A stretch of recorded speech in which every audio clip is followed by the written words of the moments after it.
Good thoughts from Vision's daily devotion, The Word for Today. In 1 Corinthians 15 and verse 12 we read, "How can some of you say that there is no resurrection of the dead?" The word for today is the second in our series of evidence for Christ's resurrection. So here are three more pieces of evidence that will convince any open-minded seeker of truth of Christ's physical resurrection from the dead. First of all, the Christian sacraments. The Christian sacraments point to the death and suffering of Christ and also to his resurrection and power. These can be traced back in uninterrupted sequence to the exact time of the death of Jesus Christ. Secondly, Christian art. In the catacombs of Rome from the period of the persecutions, we discover etched into the walls depictions of the resurrection of Christ as an element of the earliest Christian beliefs. And thirdly, the Christian church. Consider the undeniable fact of the Christian church.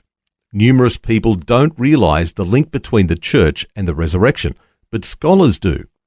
The Christian church is the biggest institution that exists or has ever existed in the world's history. It's 5 times larger than the Roman Empire at its greater scope.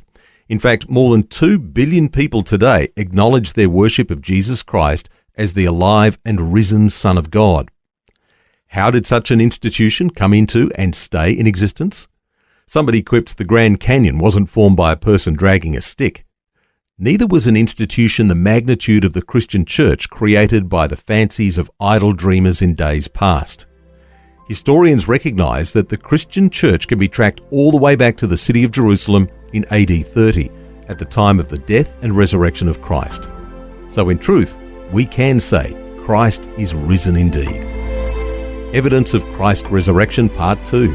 That's Vision's Word for Today. The Word for Today, Australia's most widely read daily devotion.